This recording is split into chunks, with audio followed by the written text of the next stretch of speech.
Hello, my friends. It's Mary Rose here. I'm so glad to see you. It's Wednesday, 1 p.m. Pacific time. Here, I'm about a mile from the Pacific. I'm entitled to be on Pacific time, truly. It's a very nice place to be. So, let me put this away after you've read it. Are you watching on Facebook? Some of you are, I know. Go to StreamYard.com/Facebook. Click the thing that gives permission to show your name because I love to see who's here. And I was delighted as I sat down to get started to see lots of familiar, well-loved figures posting away in the comments. It's great to have you all here waving hi. Hey to Jay. Hello to Erin. Very good to see you, Erin. Terry is here, Nancy is here, and some others as well who haven't posted. I'm very, very pleased to gather with you on this Wednesday to talk about the idea. Remember Carol Burnett? I'm aging myself, I know. Ear. We're going to talk about our ear today, not our ear jewelry and not our ear care practices, but our ear as writers. Like, what does that even mean to have an ear, to write by ear? It's a very, very interesting question. Waving hi to Cynthia. Great to have you here. So I want to, let me just pull up my notes on this interesting question of ear, because the question, of course, is, do we write by ear? And if we do, is that a bad thing? And if we're not even sure what it means, I'm going to explain what I mean by writing by ear. And if we write by ear and it turns out that that is maybe not a bad thing, but not the best thing or not the only thing, what do we write by instead? What else do we have to write by? So this is a pretty interesting question. I think, and I'll just start in, of course, by saying that the phrase to do something by ear has a wide application, right? It has a wide application. And it comes from music, first and foremost. When we say that somebody can play by ear, we are admiring them typically. It's usually a positive thing, right? That they have whatever innate talent, that sort of tricky word talent, or gifts, or they've spent enough time noodling around with an instrument that even though they don't have formal training, even though they haven't been taught how to read music, say, that they can still make something that sounds good. They can play a little bit, maybe they can noodle around on the piano, they could pick up a guitar and strum in a way that sounds good. They can burst into song in a way that sounds pretty good. It's music. Like, they're making music, but they're doing it by ear. Sometimes we'll say that when someone is a really good mimic, when they can imitate, they can hear something, right, and start to play by ear. They can recreate it. They heard it once and they can recreate it. So this is what we mean by doing something by ear in its original sense. It's musical sense. Now, the phrase has a kind of a wider connotation, right? Because when we say we'll play it by ear, we're not necessarily talking about making music, right? We're trying to make plans. What day can you have lunch? How's Monday? How's 3 o'clock? How's 2 o'clock? What neighborhood are you going to be in? Oh, we can't settle it right now. Let's just play it by ear. What that tends to mean is that we're not going to plan it too much in advance. We're going to improvise a bit. So the notion of improvisation, of making it up as we go along without a formal plan, is also part of what we mean by playing it by ear. Now, what does this have to do with us as writers? We start out inevitably doing our writing, approaching writing by ear. Now, there's nothing wrong with this, because what other way could we do it, right? If you want to think about writing as part of our language capability, which of course it is, it's relevant to look at how we learn to talk. Now, when you were very, very, very young, How did you learn to talk? You didn't learn to talk by being instructed. You learned to talk because you were immersed in people talking to you and you imitated them. And, it was an immersion and imitation process. And this is like a very normal way to learn. And especially when it comes to languages. Some of you out there, I know, are, in the midst of learning second languages. I'm looking at you, Terry. I myself am trying to learn a second language right now, trying to learn Italian. And this feeling of immersion and imitation is very important. We can't learn it in a vacuum. So our ear comes into play. Our ear comes into play. It would be possible to learn a language only by study, but it would be a very partial mastery, right? If we never actually listened to the language spoken, and if we never actually tried to sort of participate in the doing of it in that improvisatory way, we would have a very limited, a very kind of academic understanding of the language. We could hardly call ourselves fluent. So our ear is definitely part of our learning process. And I just want to lay that out first, because if you feel like, oh, I write by ear, does that mean I'm bad? Does that mean I'm do I have anything to be ashamed about? Have I brought shame upon the family? The answer is no, of course you haven't.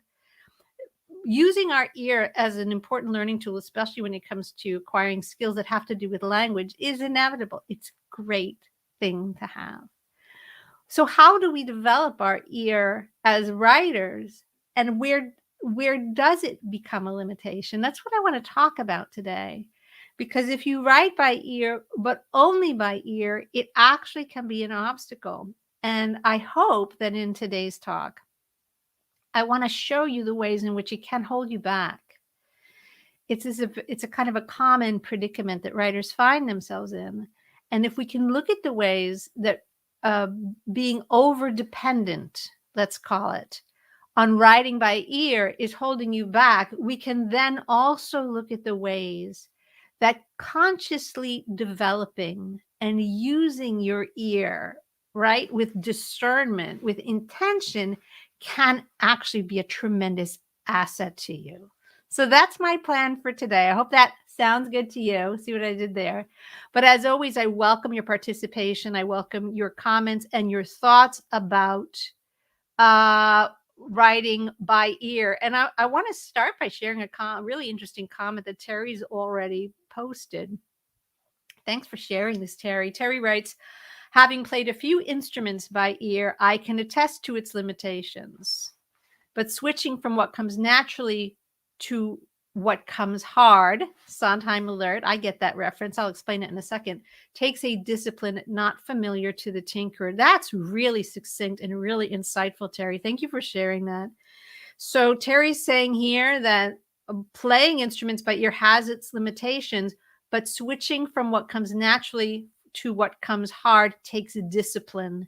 And if you're used to being a tinkerer, the discipline, the effort, the intention that it takes is actually quite a challenge. We're going to return to that insight in a little while. I want to talk through some of these ideas of how the ear works, where we acquire it, how it is an obstacle, how it can become an asset, and the difficulty that Terry points out in switching our orientation from being a tinkerer to being someone who's actually striving to do stuff intentionally is real. It's really great. Thanks for sharing that, Terry.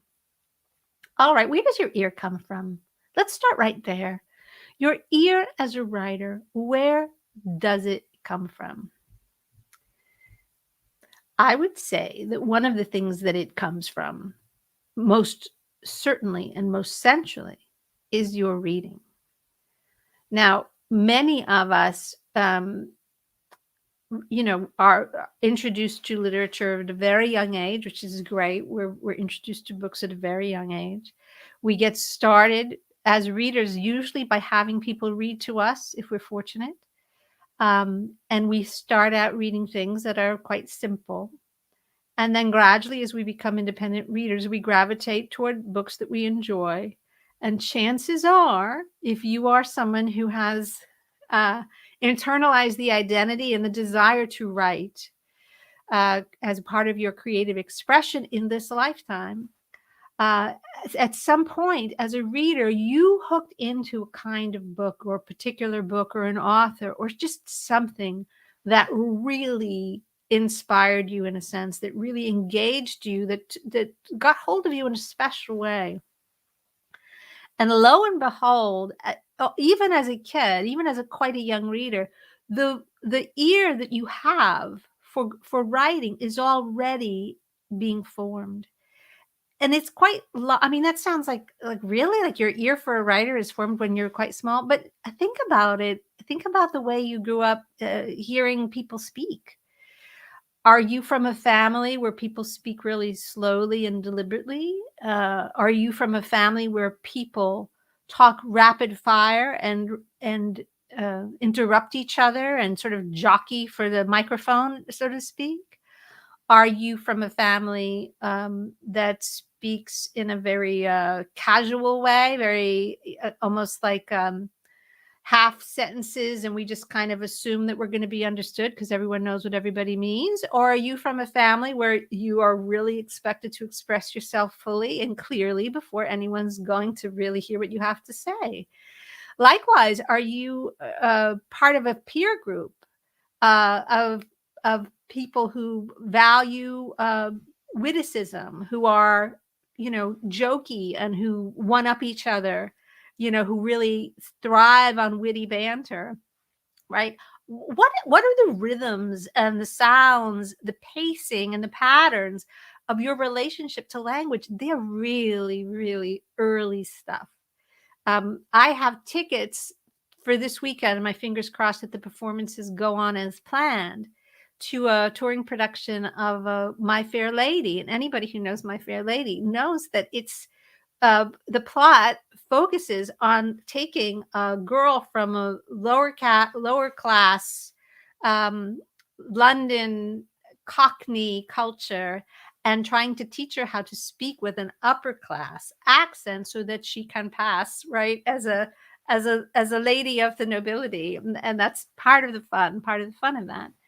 And just think about the ear for language that the character of Henry Higgins is portrayed as having. Part of the fun of his character is that he's such an expert on people's accents that he can tell you where somebody grew up, within a few blocks of their origin simply by the way they speak.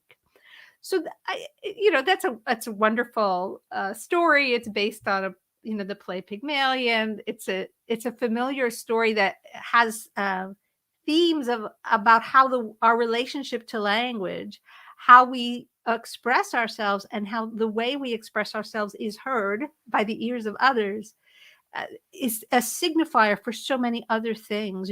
What social class do we belong to? What social group are we from? What are our origins? What are our aspirations? Right? Are we trying to speak like the as they say, right? Dress like your boss, dress like the job you want to have. Are we trying to express ourselves according to the patterns and habits and sort of familiar sounds of the person we want to be? Or are we very much stuck in our origin story? Or do we toggle back and forth all the time? It's really fascinating. So as soon as you start to untangle the question of our ear for language, all of these other notions are kind of sitting there. So our ear for language is developed really young, and it actually includes a lot of information about how we were raised in terms of our linguistic environment, and also how we attached ourselves in a special way to the practice of reading. So for someone like me who grew up on Long Island, which anybody who knows Long Island, I know some of you do quite well, knows that there is such a thing as a Long Island accent. And I grew up surrounded by that for a large part, but kind of, I'm not going to say consciously gave it up, strayed from it, because I was also surrounded by a lot of other sorts of influences. And up until, my mom passed away, I would get on the phone with her, and everything that came out of my mouth was all of a sudden like, "Hi, Mom." Completely reverted. It was right there, right? So the ear is flexible. The ear is variable. Um, if you started to read, uh, as I did, quite young, a lot of classic British children's literature, right? That had an effect on my ear for language, my taste for a sentence. What kind of sentences or what kind of narrative approaches started to feel good to me. I read a lot of that stuff, and I've talked about that before on this channel. The influence of putting certain books in a kid's hand in formative years, it can be lifelong. Um, and then and then later on, I became very involved in the theater, and I was exposed to a lot of other different approaches to language. I had a lot of musical training, and so the approach to language of really important lyricists like Sondheim, who Terry already mentioned, who are known, particularly Sondheim was known in his work for elaborate rhyme schemes and extremely intentional use of language in this really precise way. All of these exposures, all of this stuff that I was soaking in, affected my ear.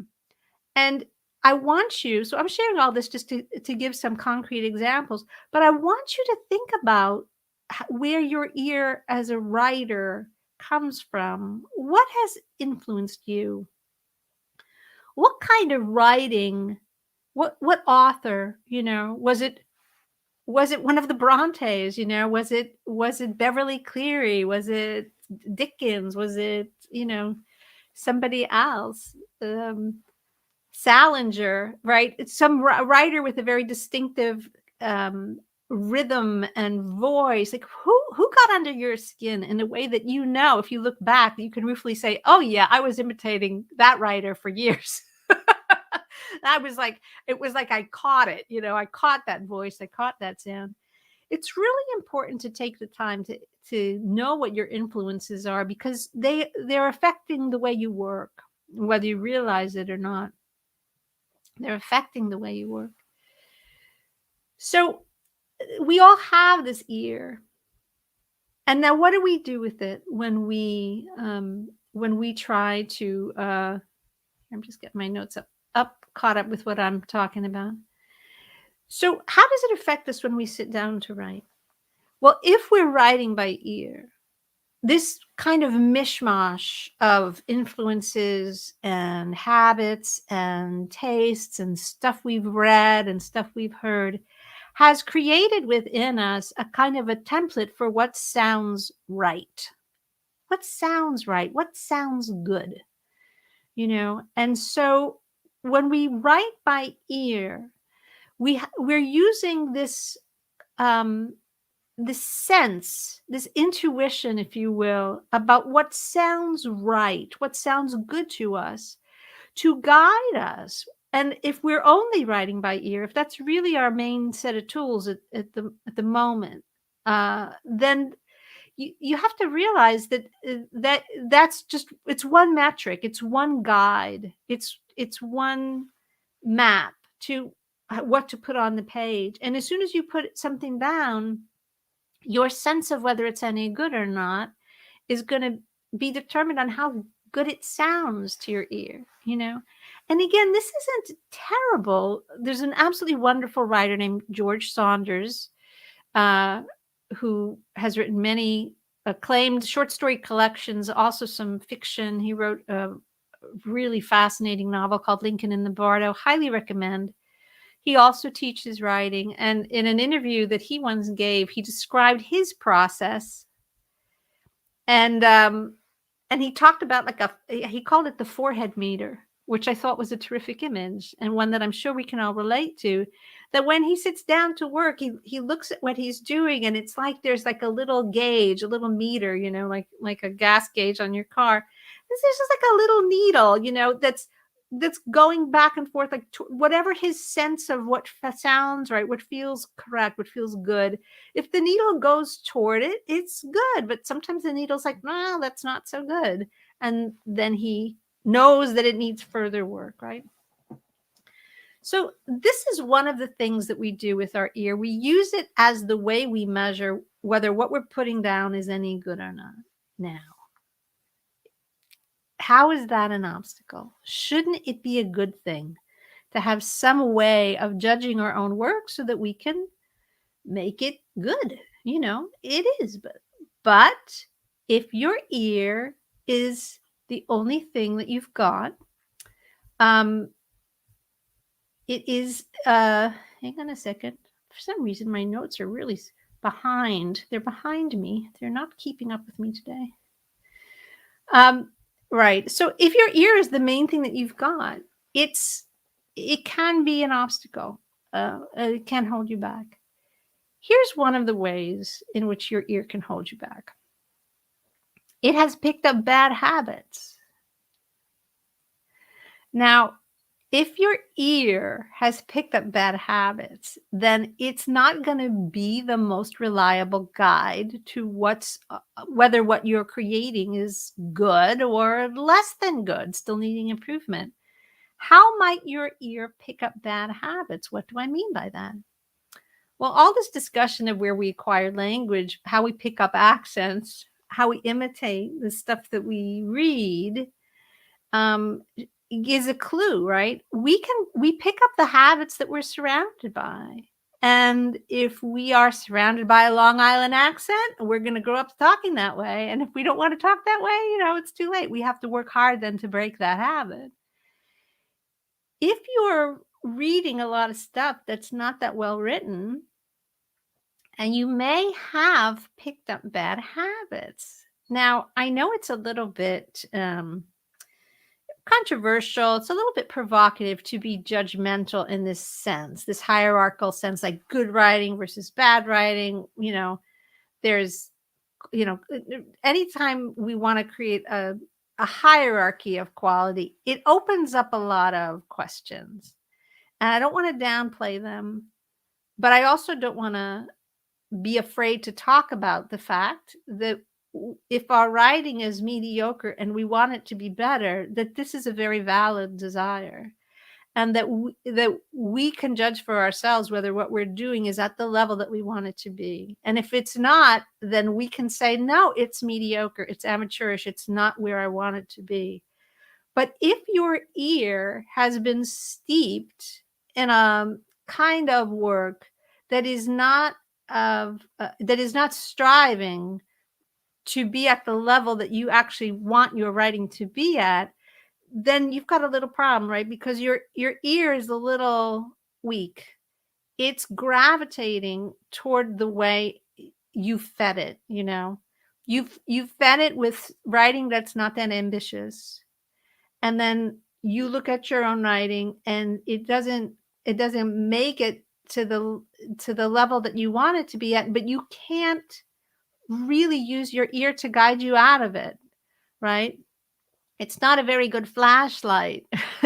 You're in the dark and your ear doesn't know any better. And so this is a way that your ear can hold you back. If your ear is limited in its sophistication, then it's not going to be able to lead you to a way that you can improve. It's going to keep you locked into a certain level. All right. And imitation is a very useful thing. I'm not saying that it's wrong to imitate or be influenced by what you read, but I want you to consider what you read. Really consider it. It absolutely is possible to become so accustomed to a very kind of quick and careless level of writing. There's tons of it out there. Not everybody who is out there writing and publishing and being published is striving for an enduring quality.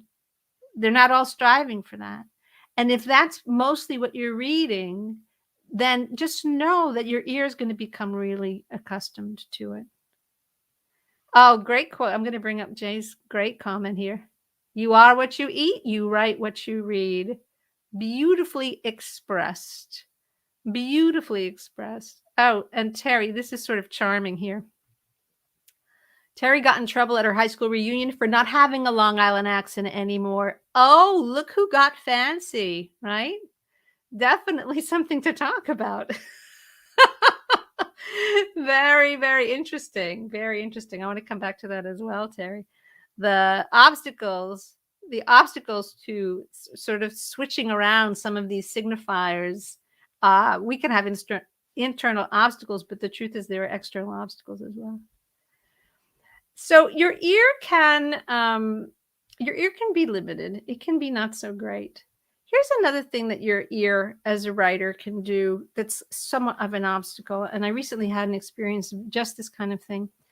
Your ear can be savvy enough to flag something as a problem in your writing. You can be rereading something that you've written and your ear tells you, oh, that's not right. It doesn't sound good. Right? I'm sure you can all relate to this. You read something that you wrote and you think, I know that that's not right. My ear is telling me that that's not good enough. But your ear cannot provide a solution. And so what happens is that we sometimes, if our ear is our only guide, we then try to invent or jerry-rig solutions to the problems that our ear has flagged for us. But in the process, we often will just make it worse. We may not make it worse, but we certainly make it longer. And this is what I typically see, by the way. I'll see that a writer who's not yet working from a place of a conscious writing craft, is writing by ear, and they may actually be trying really hard to improve their writing. And they get to something that they've written and they can quickly see that it's not good enough. It's either, flat. It doesn't feel vivid. There's something about it that just feels a little boring. It's not having the impact. It's not making them feel the way really good writing makes us feel. It doesn't quite feel alive on the page. And the human solution to seeing something that needs fixing is to be additive. So they will immediately say, I need to rewrite this. It doesn't have enough impact. I'll add more to it. I'll add more details. I'll add more words. I'll repeat, this in a different way. I'll add more adjectives and adverbs, and I'll just keep piling it on as if, quantity was going to solve it. And of course, once you're working from a different framework, once you've had some training and you've sort of embraced the fact that, oh, maybe I should learn to read music and practice and have a teacher and, do all the things that take us from playing by ear to working at a more professional level, that we quickly learn that adding stuff is almost always the wrong solution, that the solution is usually a subtractive one. And then that, even that piece of advice, a writer who's still working mostly by ear saying, well, I added all this stuff and now it's longer, but it still doesn't make me feel anything. It still doesn't feel like it works. So then they'll say, well, maybe it's too long, so I'll cut stuff. And then they'll say, oh, but now it's too plain. Now, I'm sure this process that I'm describing is one that many of you have been through. It's not working. You add a lot of stuff because you think it's going to make it work better. Now it's just long and not working. And then you say, well, let me cut it. Maybe it just needed cutting. And then you cut it. And now it's really plain and short. And the problem is, your ear is telling you correctly that it's not right, but it's not really giving you the technique to know how to fix it.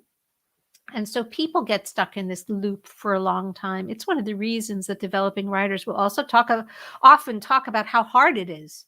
It's so frustrating. Writing is so hard. You need all this discipline, and it's just, you got to keep slaving and working at. Like, there's all of this talk about writing as if it's this kind of torturous process. It breaks my heart a little bit because it's just like achieving mastery at anything. It definitely takes time and practice, and you need to do it. You're not going to get good at anything if you don't spend a significant amount of time doing it. But it shouldn't feel like torture. I mean, we're just making stuff up, people. We're playing in the realm of language and story and character. It's really quite fun. It's really, there's a lot of joy in any creative process.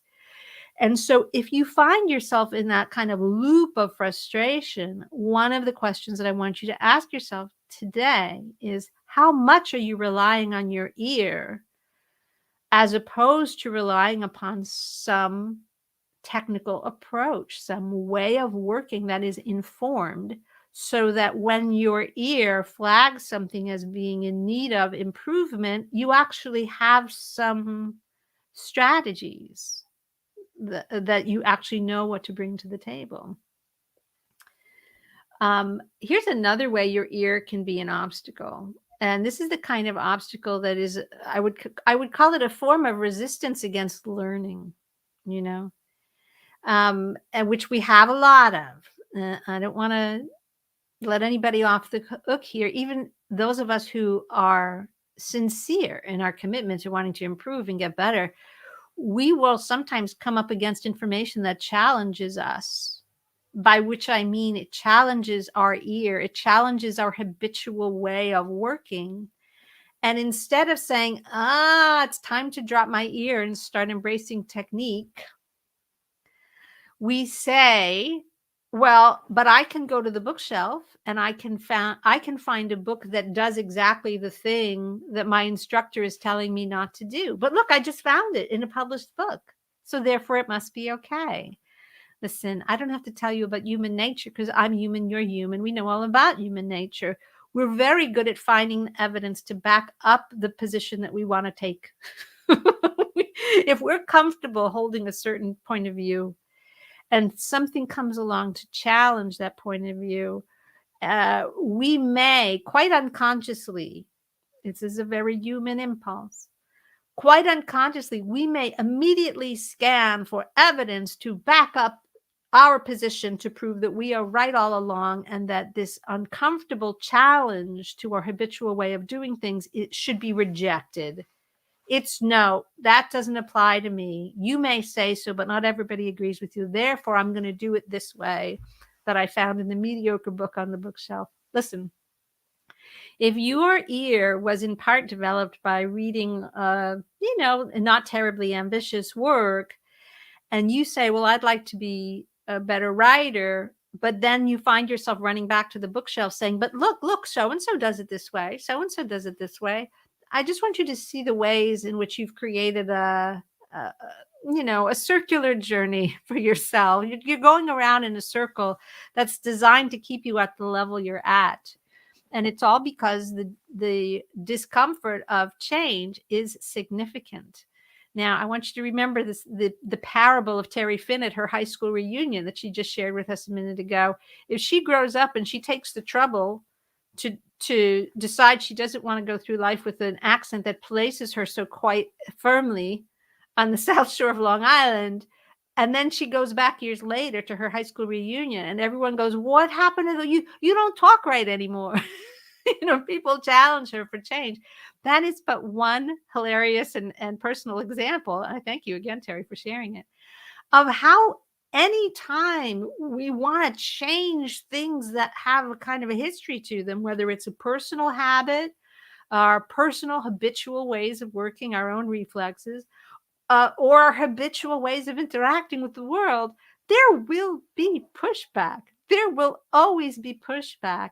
The change requires a little bit of courage, sometimes a lot of courage. And let me use that as a way to introduce what I think the biggest obstacle that writing by ear poses to us. And again, this is an obstacle against learning. When we start to change the way we write, when we start to level up, when we start to apply our hard-won, newly learned technique, writing craft, story structure, whatever it is that you're trying to improve in your work, your ear is going to say, wait a minute, but that doesn't sound like you. And there you go, you've hit a wall. Because a lot of us feel very, very identified, and rightly so, with our identities as creative people, as writers. And we feel that our writing is personal, which it is. And we feel that it's expressing something that is special about the way we see the world, which of course it is.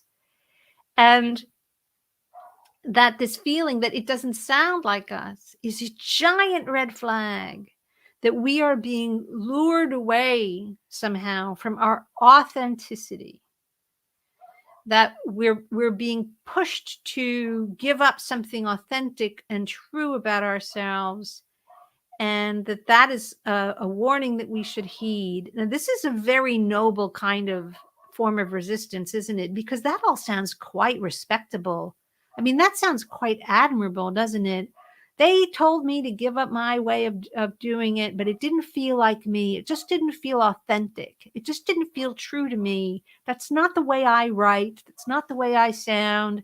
I'm going to reject that, and I'm going to keep sticking to doing things that feel authentic to me. I write the way I write. This is the way I want to do it.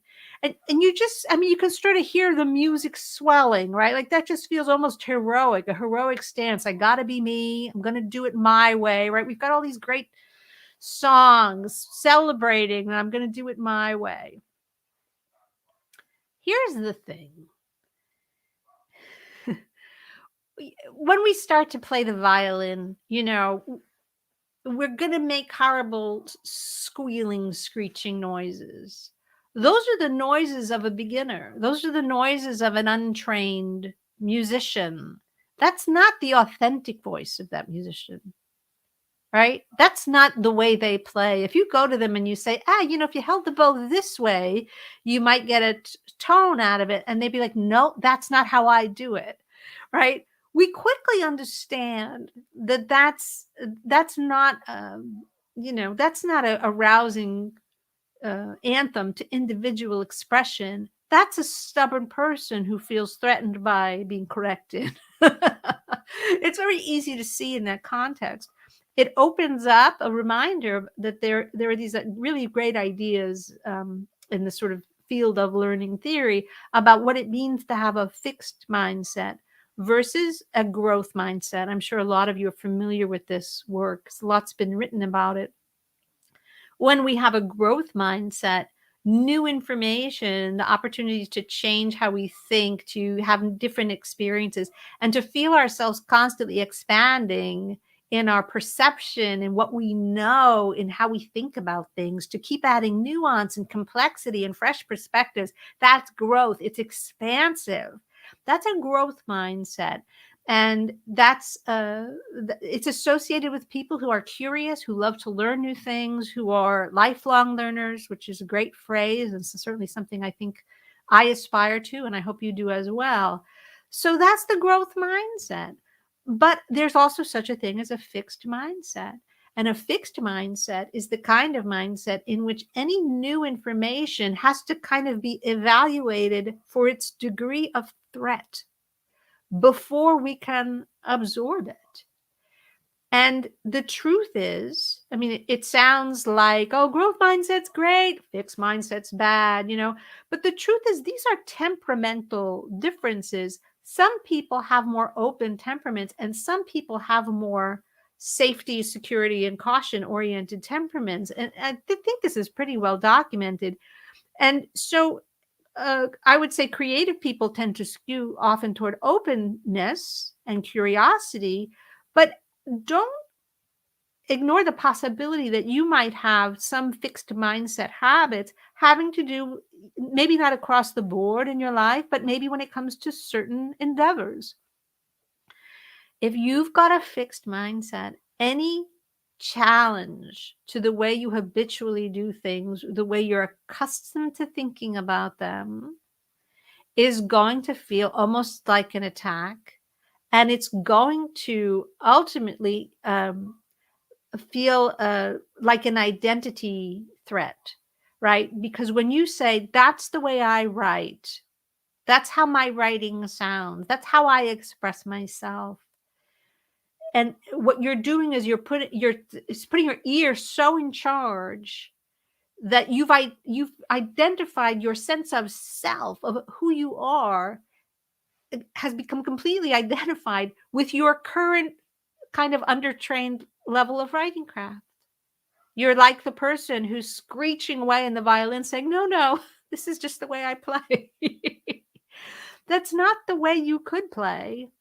And the truth is that we're never going to get to hear your authentic way of playing, what you have to say as a musician, say, until you have enough technique to express yourself fluently. This is the big thing. This is, to me, the main way that your ear, if that's all you're relying on, can hold you back.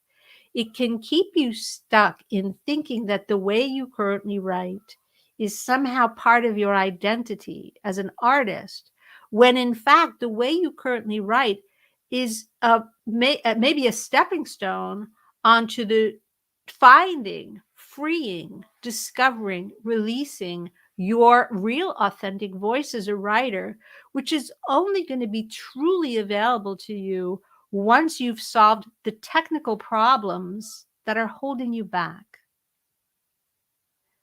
Just taking a pause for a minute, because what I just said is really important. I just want to make sure that that lands. Your authentic voice as a writer is not going to be released until you solve the technical problems that are currently holding you back.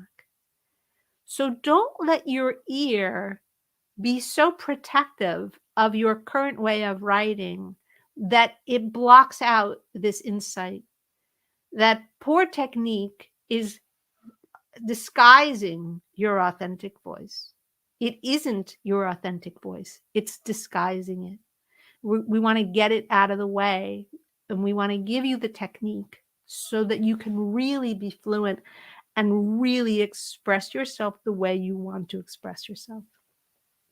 So that's my summary of all the ways in which writing by ear can be an obstacle. I do want to end on a positive note, and I think that learning to have a good relationship with your ear and learning how to develop and improve your ear, right? We talk about having a golden gut, it's that sort of infallible intuition. Sometimes musicians talk about having perfect pitch, which is a slightly different thing. But can you improve your ear so that your ear is really golden? Let's talk about how we can make our ear a real asset.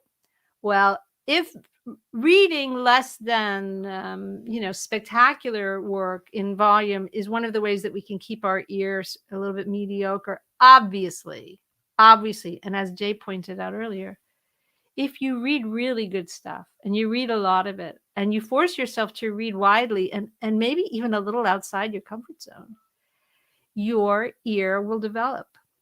Your ear will grow. Your ear will grow. And I'm just noticing Nancy asked a really good question. Let me come back to that, Nancy. Stick around. I want to answer that question. I think it's a really good one. So if we push ourselves to read widely and read at a level of literary quality, even if that's not what we intend to write, I'm not saying that, we should all be writing high-end literary fiction and trying to win the prizes. I want us all to write the kind of books we love, but I want us to write them well because our readers deserve no less. And the truth is, you can read poetry and you can look at, high-end literary fiction. You can read the classics. You can read even experimental fiction that takes a bit of work to get through.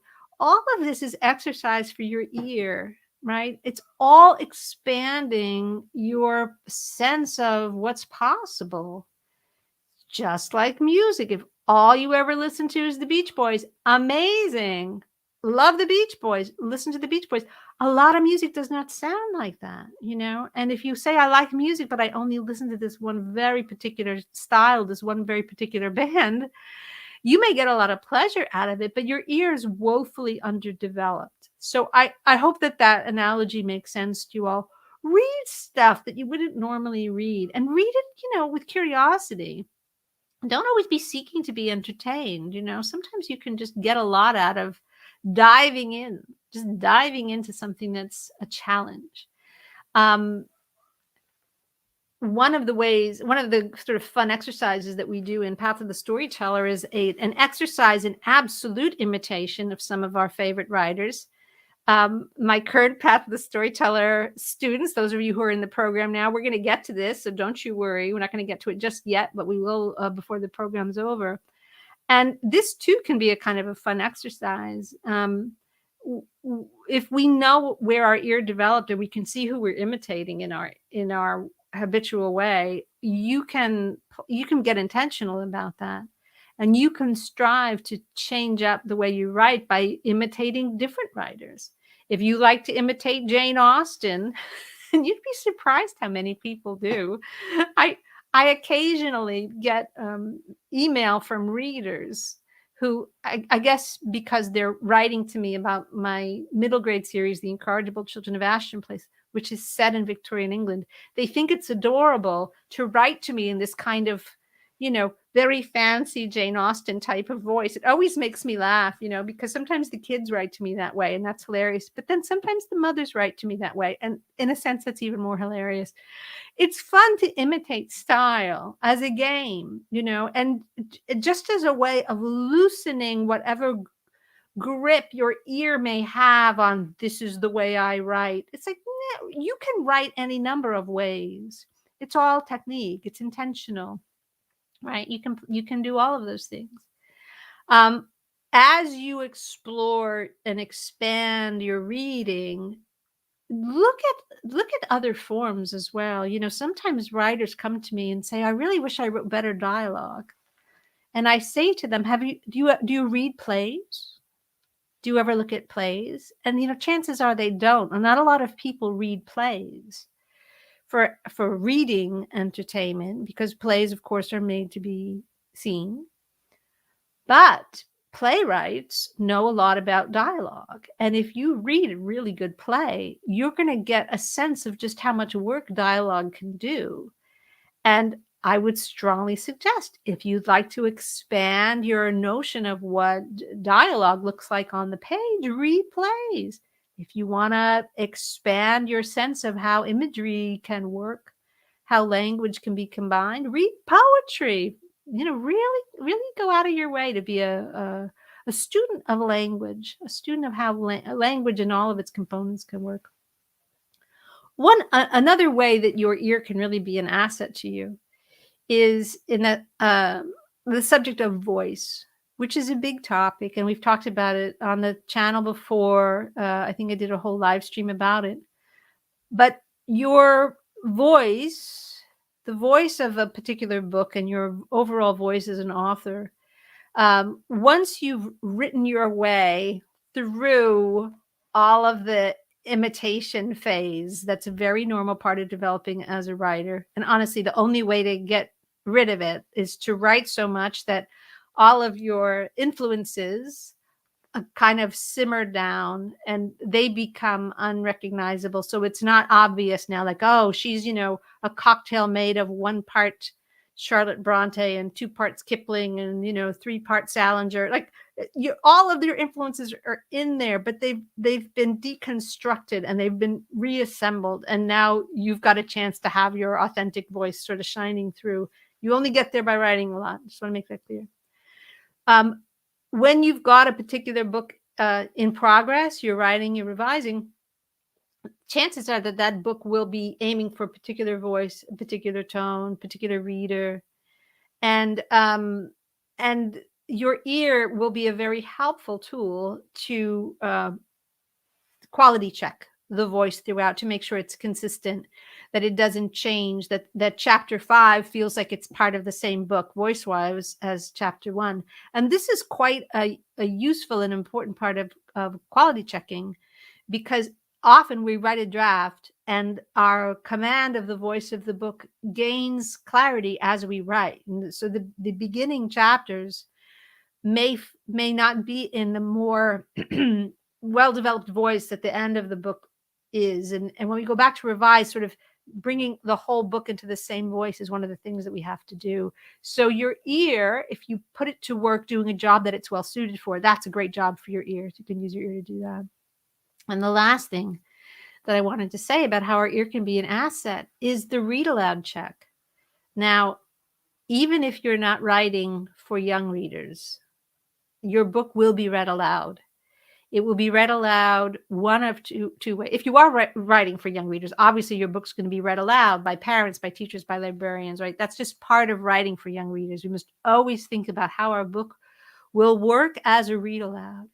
But if you are writing for adults, your book is going to be read aloud in a minimum of two ways. It's, first of all, it's almost certainly, if it's published, going to be made into an audiobook, because that is now a normal part of being published.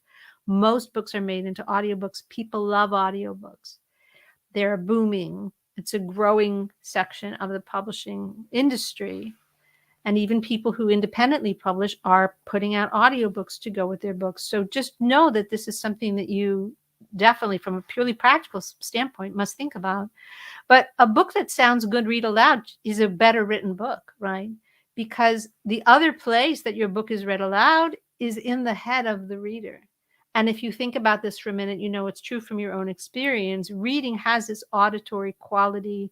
When we read stuff on the page, there is this like faint ghostly presence in our minds of hearing the words aloud, as if there's somebody inside our head reading it aloud to us. It's a very interesting bit of neuroscience about how reading works in the brain, but on a purely practical sense for the writer, it simply means that your work must sound good read aloud.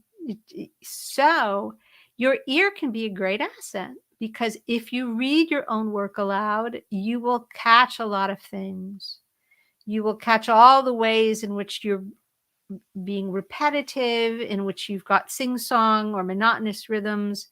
If your paragraphs and sentences don't have enough variety in them, in terms of length, in terms of word length, in terms of rhythm, if you have tongue twisters, if you have phrases that are really hard to say, if you've linked together lots of words that are in sequence kind of unpronounceable, that will actually affect your reader's experience, because in their head it's sort of being read aloud to them, and they'll stumble over it just as if they were trying to read it aloud.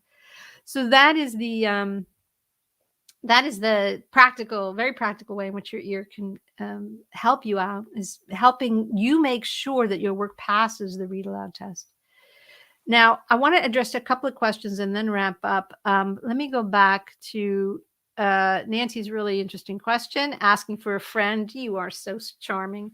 So can it work the other way around with writing, where you hold yourself to an unattainable standard? So, right. So I think, Nancy, there you're kind of referring back to when I was talking about your ear keeping you locked in a kind of a mediocre standard, and can it work the other way? Absolutely, it can. But here's the thing that I want to address, that I want to unravel a little bit in your question, Nancy, is what is an unattainable standard? Like, what does it mean to be unattainable? Your ear may be telling you that you right now are not ready to write at the level of the authors that you most admire. And that's because you don't have the training and experience that they have. Does that make it unattainable? Well, if your deadline is 5 o'clock today, yeah, it's unattainable, because you're not going to get there by 5 o'clock today. But is it unattainable in the long view? Absolutely not. There's a writer named Ira Glass who famously talked about this, and you can Google it on YouTube. It's so fun. This idea that there's a gap, those of us who are avid readers and writers and try to do creative work, that we have, some of us, very good taste. And when we sit down to work, we are distraught at the evident gap that we see between the quality of what we're creating and the quality of the work that drew us into the creative life in the first place. And we say, just as you say in your question, Nancy, like, I'm holding myself to a standard of a master, but I'm a beginner. And that gap seems insurmountable, and it makes me feel bad, and I'm in despair about it. And all you can do, and I agree with Ira Glass about this, you have to do the work to get there. It's not unattainable. But if you want mastery, you have to do the work that everybody who has mastery has done, which is that you study, you apply what you learn, you give yourself permission to slowly improve by practicing a lot. It is no different than getting into the major leagues in baseball. It's no different than getting, to be on the concert hall as a musician. You don't will yourself there. And you don't get there by listening to the greats and cultivating an admiration for the people who truly are masters, but not being willing to do the work that they did to get there. So it's not unattainable. It's not unattainable, but it's a challenge. It's just a challenge. It's an invitation to grow. So cultivate a growth mindset is the advice that I would give you. Not to find any discouragement in that. Jay asked about a few plays that would be good to read. Now, it depends, Jay, on what you're looking for. But there's so much great writing. There's so much great writing. A few plays that would be good to read. If you're interested in how to write a comic scene, right? Read a Neil Simon play. If you're interested in how to write absurdism, read a Christopher Durang play. If you're interested in how to do really sophisticated plays of ideas, read a Tom Stoppard play. If you're interested in, right, I mean, I could go on. There's as many different types of plays out there as there are types of storytellers, tones and things. Those are just a couple of suggestions off the top of my head. If you're interested in reading about a family drama, read an Arthur Miller play, right? Think about what you'd like to explore, and we can revisit that question. And those of you who are theater folks, you know who you are. I know I've got some here today. Can also suggest.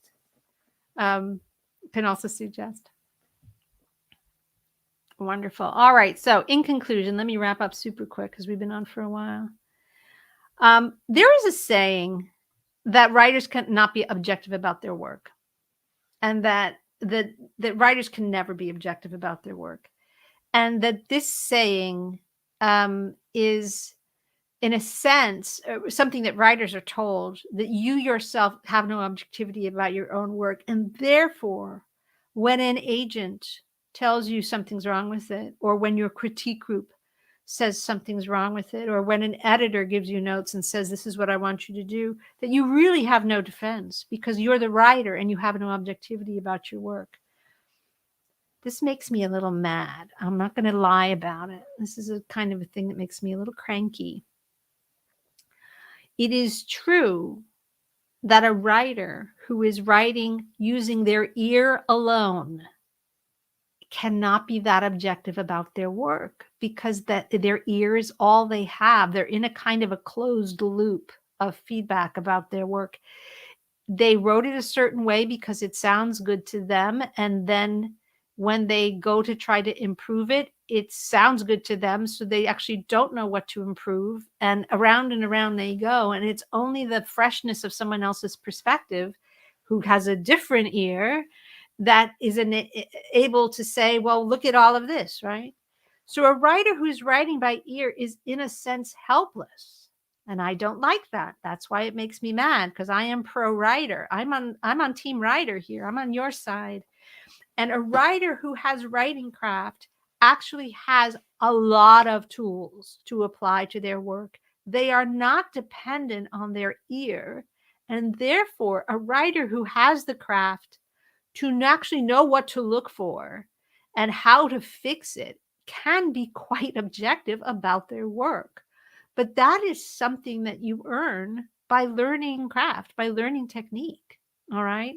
And I mean, just to rattle off some examples, if you say, okay, I'm looking for cliches, I'm looking for repetition of meaning, I'm going through and I'm noticing when I've used too many adverbs and adjectives, or when my details are generic, or when I've just used needless words. I'm looking at my scene structure.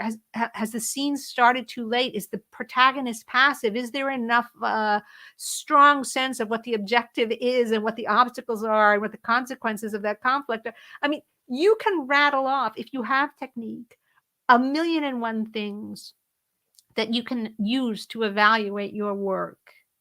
And you can find what's wrong with it because you have a base of knowledge. This is so completely different than writing by ear, right? And here's the advantage of it. And it's why I'm so gung-ho about training and studying writing craft. It's because it locates the control and the power over the work back into the writer where it belongs, in my opinion. All right. Critique groups and agents and editors are all going to have opinions about your work because guess what? They're all using their ear to give you feedback. The odds of that being helpful to you is really, it's a wild card.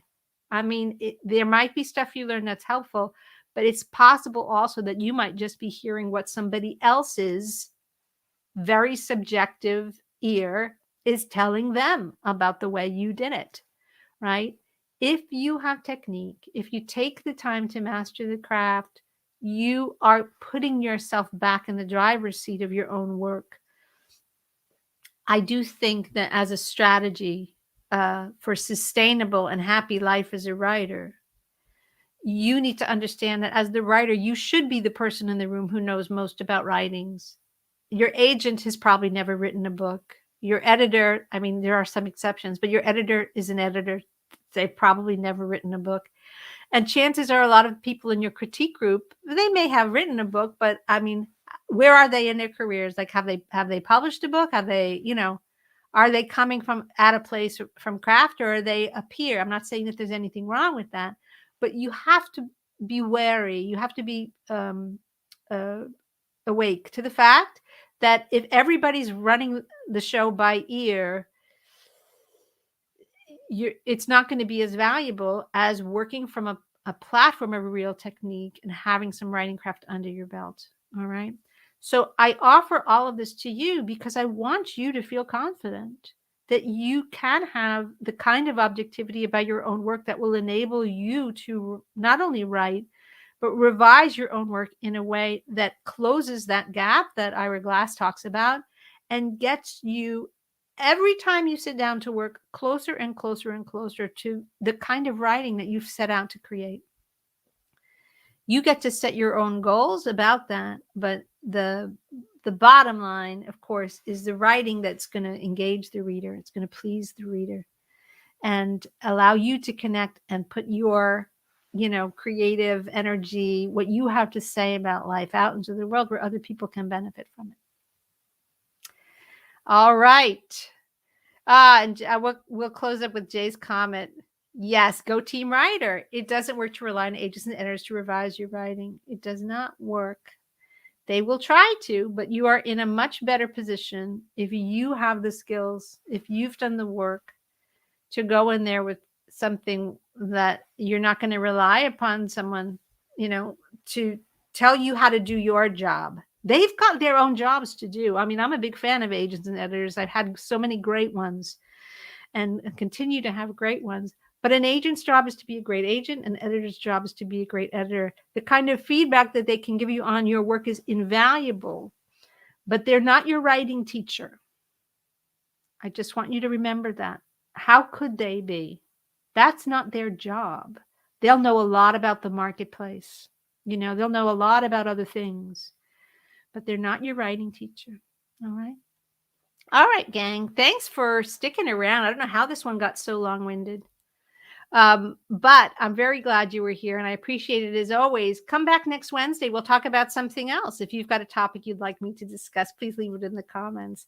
If you're watching on YouTube, I hope that you will subscribe to this channel. Give this video a thumbs up if you thought the content was useful. Come back and watch more videos. There's quite a lot up there now. I'm quite proud of myself. I've been going on for quite some time with this. I really enjoy it and I hope you find it of benefit as well. Till I see you next time, happy writing.